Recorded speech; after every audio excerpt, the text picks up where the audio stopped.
بسم اللہ الرحمن الرحیم۔ السلام علیکم ورحمۃ اللہ وبرکاتہ۔ آج ہے صفحہ نمبر 57۔ عنوان جیسا کہ معلوم ہے، حکم التوسل بالنبی صلی اللہ علیہ وسلم، نبی صلی اللہ علیہ وآلہ وسلم کی ذات سے وسیلہ پکڑنے کا بیان۔ تو جو گفتگو چل رہی تھی وہ یہ تھی کہ جو آیت کریمہ ہے کہ اگر وہ لوگ آپ کے پاس آئیں اور آپ ان کے لیے بخشش کی دعا کریں، ان کے لیے مغفرت طلب کریں تو اللہ ان کو بخش دے گا۔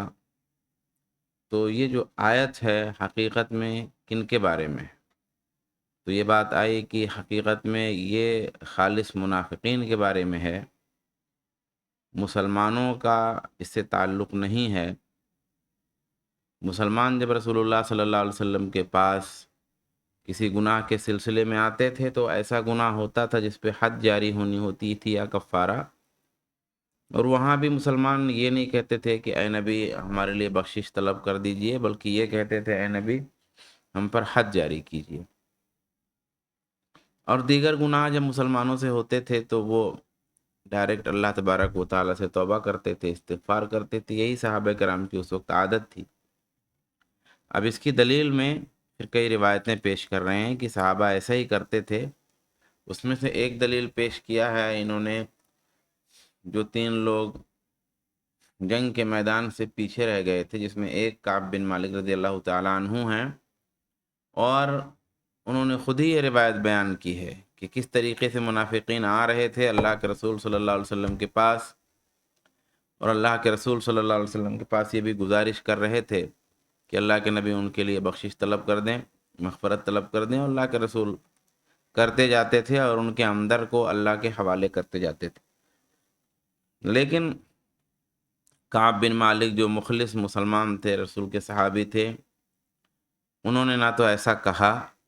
کہ اللہ کے نبی میرے لیے بخشش طلب کر دیجئے، اور نہ تو اللہ کے رسول نے ان کے لیے بخشش طلب ہی کیا،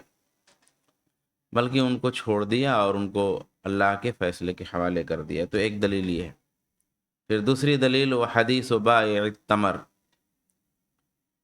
کھجور فروش والا واقعہ، کھجور فروش والی حدیث۔ وہ حدیث لمبی ہے۔ اس حدیث میں یوں ہے کہ فقال انی عالجت امرأة فی اقصى المدینہ، کہ شہر کے لاسٹ میں، شہر کے کنارے میں نے ایک عورت کے ساتھ کچھ غلط معاملات کیے۔ عالجت امرأة میں اشارہ اس بات کی طرف ہے کہ زنا وغیرہ کی کوئی بات اس میں نہیں ہے، اس کے علاوہ جو چھوٹی بڑی باتیں ہو سکتی ہیں وہی مراد ہیں۔ فقال انی عالجت امرأة فی اقصى المدینہ، شہر کے لاسٹ میں ایک عورت کے ساتھ میرا کچھ غلط معاملہ ہو گیا۔ وانی اصبت منها ما دون ان امسها، اور میں نے اسے چھونے کے علاوہ کچھ معاملات اس کے ساتھ کیے۔ اسے چھونے کے علاوہ، چھونے کا مطلب زنا ہے، اسے چھونے کے علاوہ میں نے اس کے ساتھ کچھ معاملات کیے۔ فَأَنَا هَذَا فَقْضِ فِيَّ مَا شِئْتَ، تو میں یہ موجود ہوں اور میرے سلسلے میں آپ جو چاہیں فیصلہ کریں، یعنی مجھے جو سزا ملنی چاہیے، وہ جو حد جاری ہونی چاہیے میرے ساتھ، وہ حد جاری کر دیجئے تاکہ اس گناہ کا معاملہ جو ہے مجھ سے ختم ہو جائے۔ فقال له رسول اللہ، تو اللہ کے رسول نے ان سے کہا ارأیت حین خرجت من بیتک، تمہارا کیا خیال ہے اس بارے میں کہ جب تم اپنے گھر سے نکلے، الیس قد توضأت فاحسنت الوضوء، کیا تم نے وضو نہیں کیا اور وضو اچھے سے نہیں کیا؟ قال بلی یا رسول اللہ، کہا کیوں نہیں اللہ کے رسول، میں نے وضو کیا۔ قال ثم شہدت الصلاة معنا، فرمایا تم ہمارے ساتھ نماز میں حاضر ہوئے؟ فقال، تو فرمایا نعم، ہاں یا رسول اللہ، ہاں اے اللہ کے رسول، نماز بھی پڑھا۔ قال فقال له رسول اللہ، کہتے ہیں کہ پھر رسول صلی اللہ علیہ وسلم نے ان سے کہا فإن اللہ قد غفر لك حدک او قال ذنبک، تو اللہ نے تمہاری حد معاف کر دی، یا یوں کہا کہ اللہ نے تمہارا گناہ معاف کر دیا۔ اسے مسلم نے روایت کیا۔ اس میں بھی دیکھیے کہ صحابی رسول سے ایک غلطی ہو جاتی ہے جو دور کے ہیں، اور وہ غلطی جب ہو جاتی ہے تو انہیں ڈر لگتا ہے، حالانکہ جو غلطی ان سے ہوئی تھی اس قسم کی غلطی نہیں تھی جو جس سے حد جاری ہو جائے، یا جس سے رجم ہو، یا جس سے کوڑا لگے۔ ایسی کوئی غلطی سرزد نہیں ہوئی تھی، لیکن پھر بھی ان کو ڈر ہوا، تو انہوں نے سوچا کہ میں اللہ کے رسول کے سامنے جاؤں، قبول دوں، تاکہ میرے ساتھ جو معاملہ ہے ہو جائے، اور آخرت کی سزا، آخرت میں کوئی سزا میرے لیے نہ رہ جائے۔ تو انہوں نے اللہ کے رسول کے پاس وہ آئے، اور انہوں نے یہ نہیں کہا کہ اللہ کے رسول مجھ سے غلطی ہو گئی ہے اور میرے حق میں اللہ سے مغفرت طلب کر دیجئے تاکہ میں اس گناہ سے بچ جاؤں، بلکہ انہوں نے یہ کہا کہ جو فیصلہ ہے، قانون جو ہے شریعت کا دنیا میں حد جاری کرنے والا، جو سزا دینے والا، وہ قانون جاری کر دیجئے تاکہ میں محفوظ ہوں۔ تو اللہ کے رسول صلی اللہ علیہ وسلم نے پھر ان کو ایک بتایا کہ آدمی توبہ کر رہا ہے، دعا کر رہا ہے، نماز پڑھ رہا ہے، سچے دل سے وضو کر رہا ہے، تو ان تمام چیزوں کی وجہ سے اللہ تعالیٰ گناہ معاف کر دے گا، حد جاری کرنے کی ضرورت نہیں ہے۔ وفی روایت لہو، اور مسلم ہی کی ایک روایت ہے، قد غفر لکا، وفی روایت اخری لہو وتلا علیہ الآیہ، یہ موجود ہے کہ قد غفر لکا، کہ اللہ نے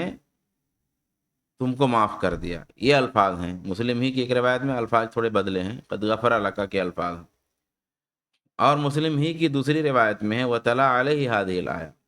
کہ اللہ کے رسول نے پھر یہ آیت بھی تلاوت کیا اس مسئلے میں، جب انہوں نے بات بتائی اور اللہ کے رسول نے کہا یہ کرو گے تو اللہ معاف کر دے گا، تو پھر اللہ کے رسول نے یہ آیت بھی تلاوت کی کہ تم کو کیا کرنا چاہیے، کہا وَأَقِمِ الصَّلَاةَ طَرَفَيِ النَّهَارِ، کہ نماز قائم کرو دن کے دونوں طرف، یعنی فجر ہے، ظہر ہے، اور پھر جب سورج فجر ہے اور جب سورج ڈھل جاتا ہے تو ظہر ہے اور عصر ہے، تو دن کا دو طرف ہے، ایک سورج ڈھلنے سے پہلا اور ایک سورج ڈھلنے کے بعد۔ تو کہا کہ نماز قائم کرو دن کے دونوں طرف، وَزُلَفًا مِّنَ اللَّيْلِ، اور رات کا کچھ حصہ، مغرب ہے، عشاء ہے، اور اس کے علاوہ پھر تہجد بھی ہے، تو کہا رات کا کچھ حصہ، ان الحسنات یذہبن السیئات، نیکیاں برائیوں کو مٹا دیتی ہیں، ذالک ذکر للذاکرین، یہ نصیحت ہے ذاکرین کے لیے۔ فقال رجل من القوم یا نبی اللہ ھذا لہ خاصہ، قال بل للناس کافہ، تو لوگوں میں سے ایک آدمی نے کہا اللہ کے رسول یہ اس کے لیے خالی ہے؟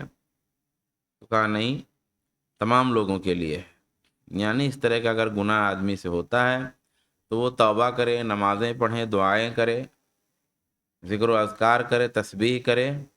تو اس کا گناہ معاف ہو جائے گا، اور یہ جو نیکیاں ہیں اس کے گناہ کو مٹا دیں گی۔ تو یہ روایت جا کے مکمل ہوئی۔ وَكَذَلِكَ حَدِيثُ الْحَامِلِ مِنَ الزِّنَا، ایسے ہی اس عورت کا جو واقعہ ہے جو زنا سے حاملہ ہو گئی تھی، جب گناہ ہونے کے بعد، گناہ کے وقت بعض دفعہ انسان کو احساس نہیں ہوتا، تو گناہ ہونے کے بعد جب اس کا احساس بہت شدید ہوا تو اس نے سوچا کہ اللہ کے رسول سے میں بتا دیتی ہوں تاکہ دنیا ہی میں میرا معاملہ ختم ہو جائے، سزا وغیرہ مل کے، ذلت ہو، رسوائی ہو، جو بھی ہو،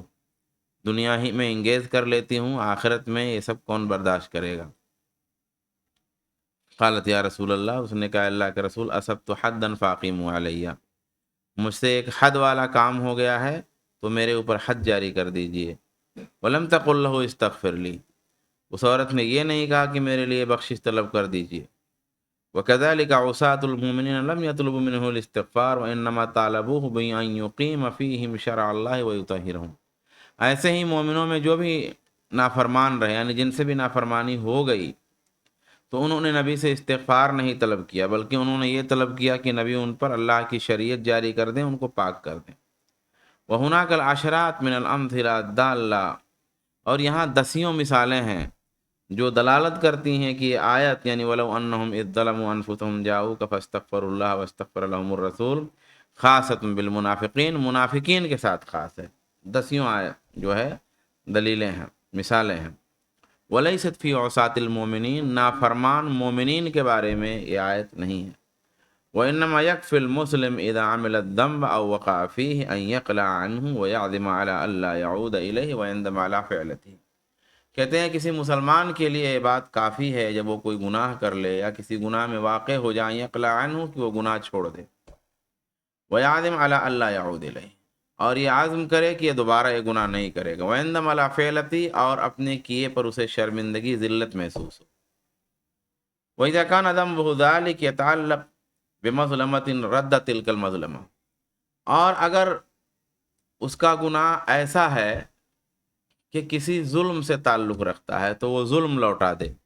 یعنی کسی کا حق مارا ہوا ہے تو اس کا حق لوٹا دے، کسی پر ظلم کیا ہے تو اس سے معذرت کر لے، عند ذلك یغفر اللہ ذنبہ، اور اس کے بعد توبہ کرے، اللہ اس کا گناہ معاف کر دے۔ قال رسول اللہ التائب من الذنب کمن لا ذنب لہ، گناہ سے توبہ کرنے والا ایسے ہے جیسے اس نے گناہ کیا ہی نہیں، اور فرمایا شرمندگی ہی اصل میں توبہ ہے۔ اور اللہ جل وعلا نے فرمایا وَإِنِّي لَغَفَّارٌ لِمَن تَابَ، میں بخشنے والا ہوں اس کو جو توبہ کرے اور ایمان لائے اور نیک عمل کرے، پھر رہنمائی اختیار کرے، پھر ہدایت اختیار کرے۔ وَيَتُوبُ اللَّهُ عَلَى مَن تَابَ وَاللَّهُ تَعَالَى عَالَمٌ، کہ اللہ تبارک و تعالیٰ توبہ کرنے والے کی توبہ قبول کرتا ہے، اللہ بہتر جانتا ہے۔ تو یہ ساری وضاحت ہوئی کہ بھئی ان ساری وضاحتوں کی روشنی میں یہ بات صاف ہو جاتی ہے کہ جس آیت کا یہ حالانکہ اس آیت سے اگر وہ آیت مومنین کے بارے میں بھی ہو تب بھی اس آیت سے نبی کا وسیلہ پکڑنا ثابت نہیں ہوتا، لیکن پہلی بات تو یہی ہے کہ وہ آیت کریمہ منافقین کے بارے میں ہے، خاص مومنین کے بارے میں نہیں ہے، یہ اصل بات ہے۔ یہاں سے دلیل کی ساری بنیاد ہی ختم ہو جاتی ہے۔ اور میں نے بتایا کہ اگر مسلمانوں کے بارے میں بھی ہوتی تو اس میں دعا کا طلب ہے، دعا کی طلب ہے کہ دعا کر دیجیے ہمارے بارے میں، اور کسی سے دعا کا طالب ہونا اس میں کوئی مسئلہ نہیں ہے، دعا کی طلب کی جا سکتی ہے کسی مسلمان صالح آدمی سے بھی، اللہ کے رسول سے، صحابہ سے، تابعین سے، تبع تابعین سے، اس کے بعد جو دیگر علماء فضلاء عابد و زاہد ہوئے، ان سب میں کسی سے بھی دعا کا وسیلہ لیا جا سکتا ہے، اور کسی عام آدمی سے بھی آپ کہہ سکتے ہیں ہمارے لیے دعا کریے۔ تو یہ دعا کا وسیلہ تو ہم مانتے ہی ہیں، کل بھی مانتے تھے، آج بھی مانتے ہیں، بس اتنی شرط ہے کہ نبی صلی اللہ علیہ وسلم کی دعا کا وسیلہ نبی صلی اللہ علیہ وآلہ وسلم کی زندگی میں تھا، آپ کی موت کے بعد آپ کی دعا کا وسیلہ نہیں ہے، اور اس کی دلیل سیدنا عمر رضی اللہ تعالیٰ عنہ کی وہ روایت ہے جو صحیح روایت ہے کہ انہوں نے جو ہے بارش نہیں ہو رہی تھی، استسقاء کی نماز پڑھی گئی، اور انہوں نے کہا کہ اے اللہ، ہم پہلے تیرے نبی کی دعا کا وسیلہ لیتے تھے، اب تیرے نبی کی چچا کی دعا کا وسیلہ لے رہے ہیں، حضرت عباس رضی اللہ تعالیٰ عنہ سے دعا کروائی۔ تو اس سے بھی پتہ چلتا ہے کہ اگر نبی صلی اللہ علیہ وسلم کی دعا کا وسیلہ آپ کی موت کے بعد ہوتا تو پھر چچا کو لانے کی ضرورت نہیں تھی، نبی صلی اللہ علیہ وسلم کی قبر موجود تھی، نبی صلی اللہ علیہ وسلم کی قبر پر جاتے اور کہتے کہ اے اللہ کے رسول دعا کر دیجئے ہم لوگوں کے سلسلے میں، اللہ سے سفارش کر دیجئے۔ تو یہ چیزیں کثرت سے ہوتی ہیں، اور جب یہ چیزیں کثرت سے ہوتی ہیں تو روایتیں بھی کثرت سے ہوتی ہیں، لیکن ایسی کوئی بات موجود نہیں ہے، بلکہ اس کے خلاف موجود ہے کہ چچا کی دعا کا وسیلہ لیا۔ اس کا مطلب صاف ہے کہ نبی کی دعا کا وسیلہ انتقال کے بعد نہیں لیا، نبی کی دعا کا وسیلہ بھی نبی کی زندگی میں ہے، نبی کی وفات کے بعد نہیں ہے۔ وَأَمَّا الْمُنَافِقَ الْمَعْلُومُ النِّفَاقُ وَالْمَعْرُوفُ بِلَحْنِ الْقَوْلِ، اور وہ منافق جس کا نفاق معلوم ہو، کلیئر ہو، اور جو پہچان لیا جاتا ہو زبان کے موڑ سے، یعنی جو گفتگو ہوتی تھی منافقین کی تو اس گفتگو میں اتنا ٹیڑھ موجود ہوتا تھا کہ اس سے بات سمجھ میں آ جاتی تھی، اشارے کنائے میں ان کی گفتگو میں جو الفاظ استعمال ہوتے تھے اس میں ایسا ایک دم ایسے سادہ آدمی تو دیکھ سنے گا تو نہیں سمجھ پائے گا کہ اس کے دل میں کوئی بغض ہے، لیکن ذہین آدمی سنے گا تو پکڑ لے گا کہ اس کے دل میں کوئی بغض ہے۔ تو کہا کہ زبان ہی سے پکڑ میں آ جاتے تھے وہ لوگ کہ یہ اللہ کے رسول سے بغض رکھتے ہیں۔ تو کہا جو لوگ پہچان لیے گئے ہیں اپنی زبان کے انداز سے، فَهَذَا لَا تُقْبَلْ تَوْبَتُهُ حَتَّى يُظْهِرَهَا لِلنَّاسِ، تو ایسے لوگوں کی توبہ قبول نہیں ہوگی یہاں تک کہ وہ لوگوں کے سامنے اپنا جرم ظاہر کریں۔ ویاتی النبی، اور ایسے منافقین نبی کے پاس آئیں بعد ان یستغفر اللہ، اللہ سے مغفرت طلب کرنے کے بعد، ویطلب من النبی ان یستغفر له، اللہ سے توبہ کریں، پھر نبی کے پاس بھی آئیں اور آپ سے مطالبہ کریں کہ آپ ان کے لیے مغفرت کی دعا کر دیں۔ لتکن توبتہ معلنۃ لیامنہ الناس، تاکہ اس کی جو توبہ ہے وہ اعلانیہ ہو جائے تاکہ لوگ اس سے مامون ہو جائیں۔ یعنی منافق کا مسئلہ الگ ہے، منافق کو آ کر کے ظاہر کرنا ہے کہ میں منافق تھا، میں نے یہ گناہ کیا ہے، میں نے یہ جرم کیا ہے، اور اللہ سے توبہ کرے، پھر رسول کے بعد پاس آئے اور کہے کہ اللہ کے رسول میرے لیے توبہ کر دیجئے، تاکہ توبہ کی درخواست کر دیجئے، تاکہ جو وہ توبہ کرے تو اس کی توبہ اعلانیہ ہو جائے اور لوگ اس کے شر سے بھی محفوظ ہو جائیں، جان جائیں کہ ہاں یہ آدمی سچا مسلمان ہے، مخلص ہے، اس میں نفاق نہیں ہے، وہ کلیئر ہو جائے، سچے مسلمانوں کے گروہ میں وہ آ جائے۔ لأن هذا الصنف من الناس وصفهم الله جل وعلا بأنهم هم العدو وحذر الأمة منهم، کیونکہ یہ جو جماعت ہے لوگوں کی، اللہ نے ان کے بارے میں بیان کیا کہ یہی دشمن ہے اور امت کو ان سے ڈرایا۔ تو منافق چونکہ دشمن ہے، تو دشمن جو ہے وہ اگر اپنی توبہ جو ہے کرانا چاہتا ہے اور چاہتا ہے سچے مسلمانوں کے فہرست میں آنا، تو ظاہر سی بات ہے اس کو اعلانیہ آنا پڑے گا، کیونکہ مسلمان بہت سارے لوگوں کو تو نہیں جانتے تھے، لیکن بہت سارے لوگوں پہ مسلمانوں کا شبہ رہتا تھا کہ یہ منافق ہیں، ان کو سمجھ میں بھی آ جاتا تھا بہت سارے لوگوں کا معاملہ ان کے اشارے سے، ان کے، اور کچھ بعض لوگ تو بعض مواقع پر جیسے مثال کے طور پہ غزوہ بدر ہوئی، اب غزوہ بدر میں بہت سارے لوگ نہیں گئے تھے، غزوہ احد میں عبداللہ بن ابی کچھ لوگوں کو لے کے واپس ہو گیا، یا عبداللہ بن ابی جو منافقوں کا سردار تھا، اس نے بہت ساری باتیں ایسی کہی تھیں جو مسلمانوں میں مشہور ہوئی، تو مسلمان جان گئے نا کہ یہ کون آدمی ہے، یہ منافقوں کا سردار ہے، بھلے اللہ کے رسول نے اس کو قتل نہیں کرایا اور کچھ نہیں کیا، لیکن مسلمانوں کے درمیان ایسے لوگ کسی نہ کسی طرح پہچان میں آ جاتے تھے، ہر آدمی تو نہیں، لیکن جو بھی تھوڑا ادھر ادھر کرتا تھا وہ پہچان میں آ جاتا تھا کہ یہ منافق ہے۔ تو اب اس سے بچنے کا حکم دیا گیا، تو اب اس سے بچنے کا حکم دیا گیا ہے، تو وہ چپکے سے اگر توبہ کرے گا اور اعلان نہیں کرے گا تو مسلمان اس کو بھی کیا سمجھیں گے؟ گڑبڑ آدمی سمجھیں گے، لیکن جب اللہ کے رسول کے پاس اعلانیہ آ کے بتائے گا کہ میں ایسا تھا، میں یہ ہوں، میں نے یہ گناہ کیا ہے، اور پھر اللہ کے رسول اس کے لیے بخشش کی دعا طلب کریں گے، تو بخشش اس کی ہو جائے گی اور مسلمان بھی جان جائیں گے کہ ہاں اس نے چھوڑ دیا، اب یہ سچا آدمی ہو گیا۔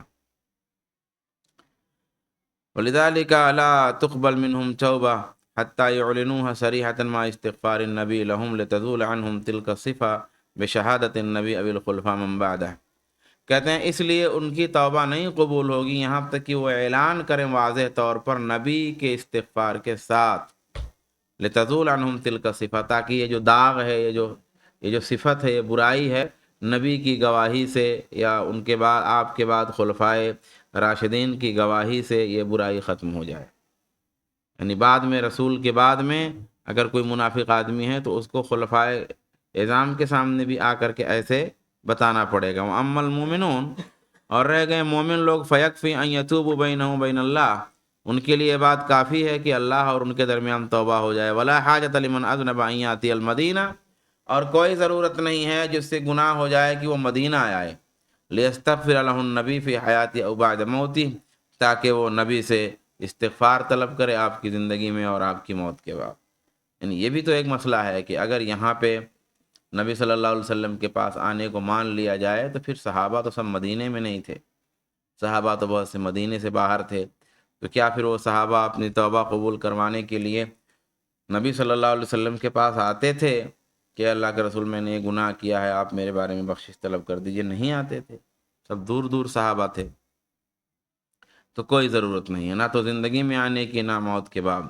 وهذا لم يكن على أحد الصحابة في مكة وغيرها من الأخطار أنهم إذا أذنبوا ذنبا أن يأتوا إلى المدينة ليستغفر لهم النبي حال حياته أو بعد موته، اور صحابہ میں ایسا نہیں تھا، صحابہ کے زمانے میں مکہ میں اور غیر مکہ میں کسی بھی ایریا میں، کہ جب وہ لوگ کوئی گناہ کریں تو مدینہ آئیں تاکہ نبی جو ہے اپنی زندگی میں یا موت کے بعد آپ ان کی مغفرت طلب کر دیں. یعنی موت کے بعد بھی نہیں آپ کی قبر کے پاس آتے تھے، اور آپ کی موت سے پہلے بھی جب آپ باحیات تھے تب بھی آپ کے پاس لوگ نہیں آتے تھے اس مقصد کے لیے. وہ عمل، اب یہاں اپنی بات انہوں نے ختم کیا، اب ان کی بات ذکر کر رہے ہیں جن دلیلوں کی بنیاد پہ لوگ کہتے ہیں کہ نبی کی ذات کا وسیلہ ہے، یا نبی کی قبر کے پاس جا کر کے یہ کہنا چاہیے. اچھا، یہ لوگ خود بھی نہیں جاتے ہیں، یہ لوگ تو خود بھی نہیں نبی کی قبر کے پاس جاتے ہیں. وہ کہہ رہے ہیں نبی کے پاس آؤ، کہاں نبی کے پاس جاتے؟ نبی کے پاس جائیں وہاں، نبی کے پاس کہاں جاتے؟ قبر کے پاس بھی تو نہیں جاتے، موقع ہی نہیں ہے جانے کا بار بار، کتنے لوگ جا پائیں گے؟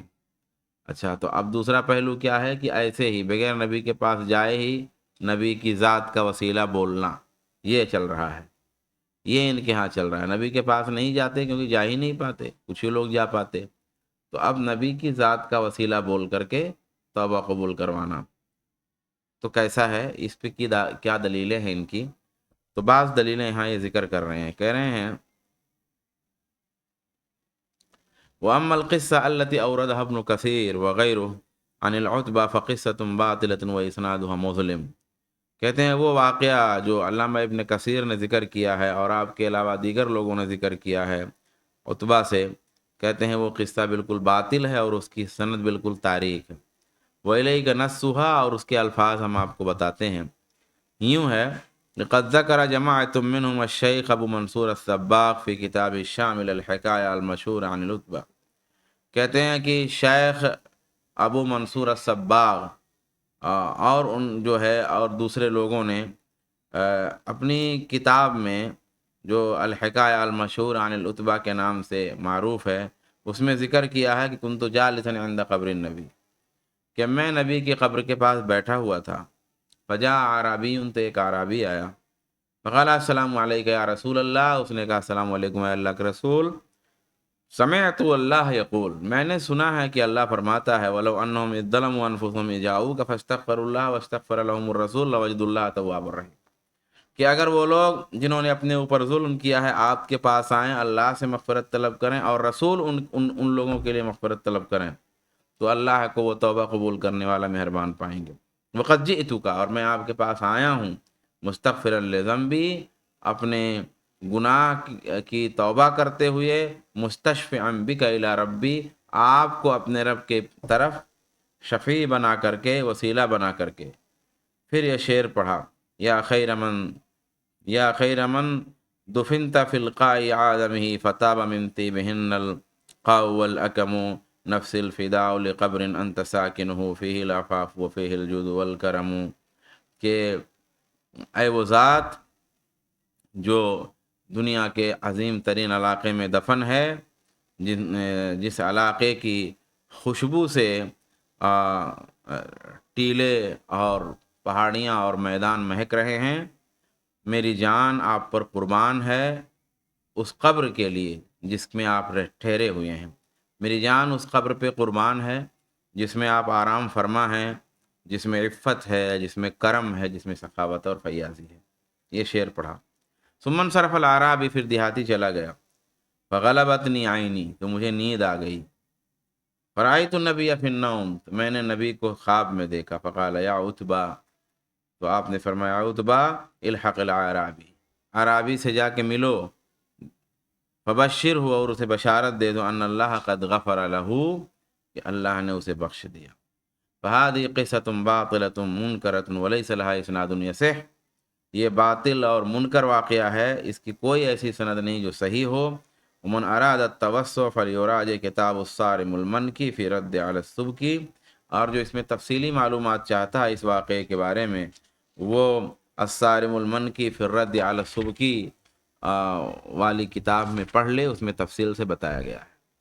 ونحن معاشر المسلمین قد اغنانا اللہ جل وعلا عن الحکایات ومنامات الاضغاث احلام بکتابہ وسنت رسولہ بما كانت علیہ القرون الثلاثہ المفضلہ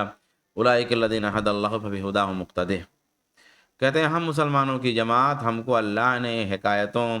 اور یہ بیہودہ خوابوں سے بے نیاز کیا ہے، اپنی کتاب اور رسول اللہ کے سنت کے ذریعہ، اور جس پر وہ 3 فضیلت والی صدیاں تھیں ان کے ذریعہ، وہی وہ لوگ ہیں جن کو اللہ نے ہدایت دیا، تو انہی کی ہدایت سے ہدایت پکڑو۔ یعنی ہمیں ان قصوں، کہانیوں اور بے حقیقت خوابوں کی کوئی ضرورت نہیں ہے۔ اللہ کی کتاب اور اللہ کے رسول کی سنت اور 3 صدیوں کا جو فضیلت والی صدیاں ہیں ان کا خیر کافی ہے۔ کہتے ہیں کہ وہنا کا احادیث و آثار استدل بها اہل الرفض و مشائخ الضلال و عباد القبور و انصار الخرافت علی اثبات ما زعموه و الیکہا،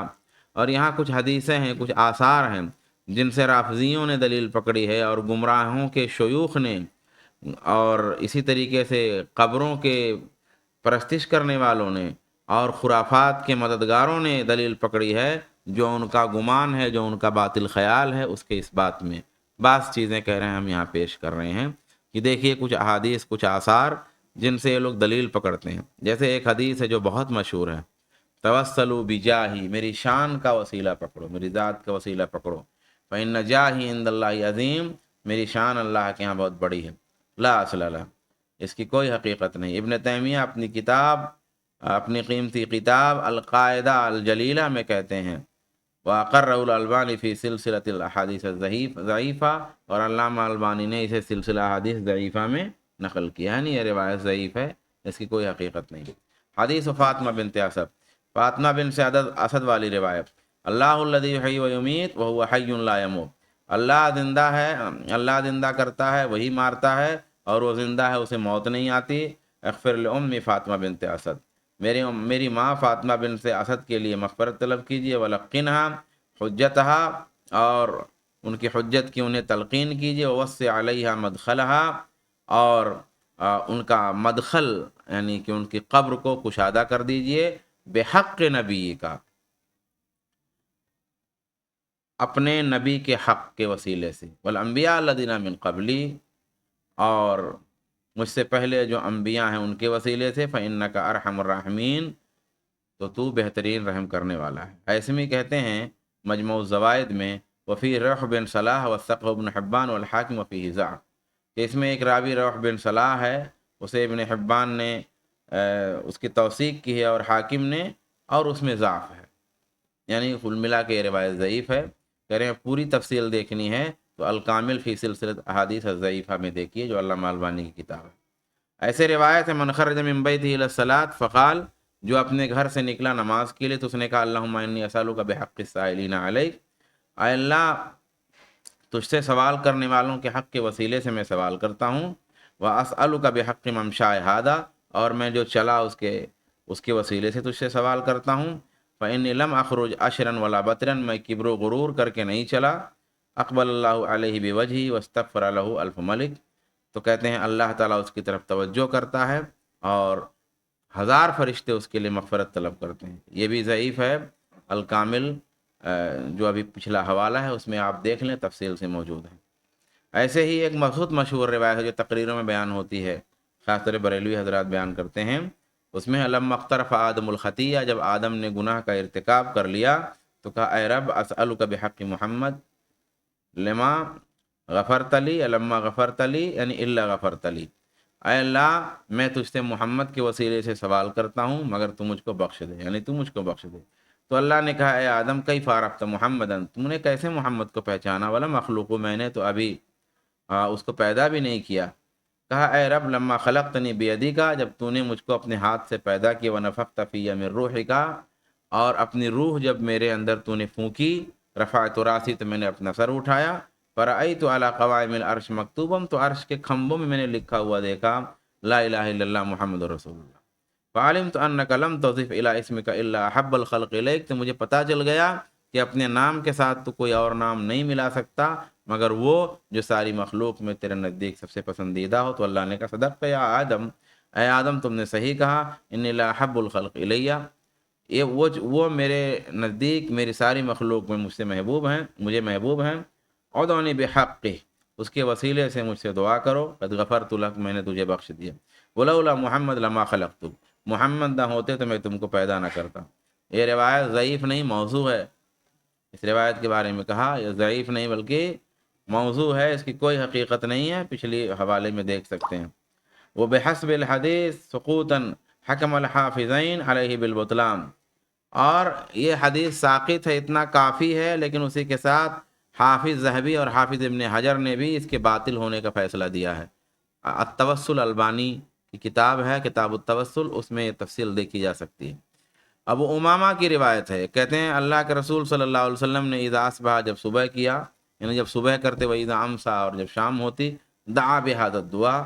تو آپ یہ دعا کرتے، اللہم انت احق من ذکر و احق من عبد،